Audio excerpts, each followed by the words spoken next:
Hello, Lewis Lions. This is Mr. Barton.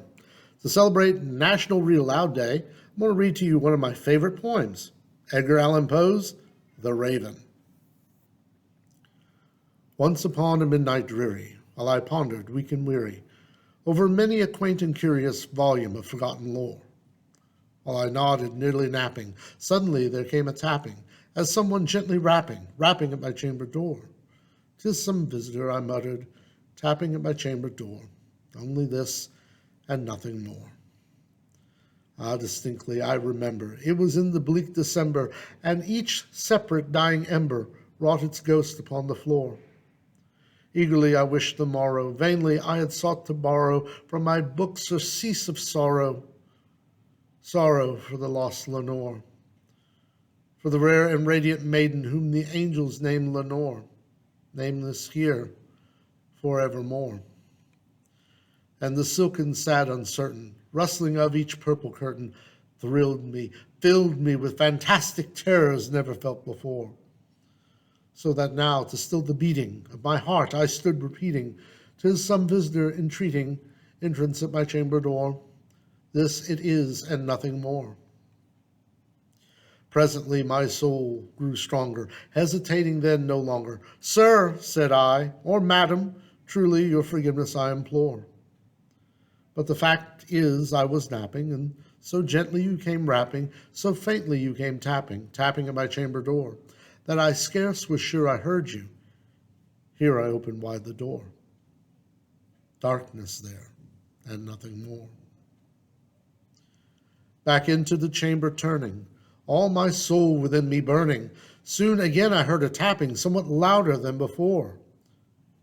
"Surely," said I, "surely that is something at my window lattice. Let me see, then, where that is, and this mystery explore."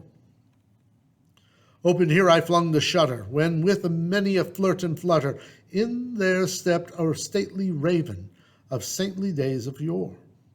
Not the least obeisance made he, not a minute stopped or stay he, but with mien of lord or lady, perched upon my chamber door, perched upon a bus of Pallas just above my chamber door, perched and sat, and nothing more. "Though thy crest be shorn and shaven, thou," I said, "art sure no craven, ghastly grim and ancient raven, wandering from the nightly shore. Tell me what thy lordly name is on the night's Plutonian shore." Quoth the raven, "Nevermore."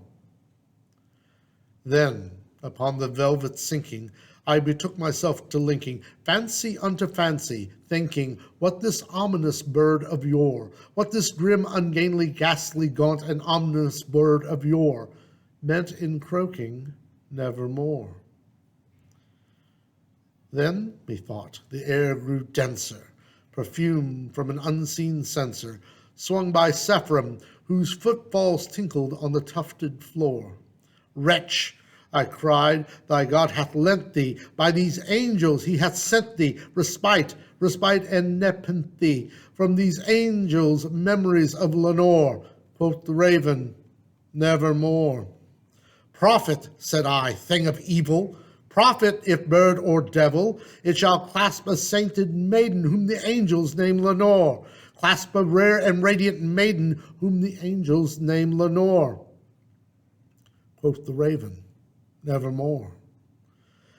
"Be that word our sign of parting, bird of fiend," I shrieked upstarting, "leave no black plume as a token of that lie thy soul hath spoken. Leave my loneliness unbroken, quit the bust above my door. Take thy beak from out my heart, and take thy form from off my door."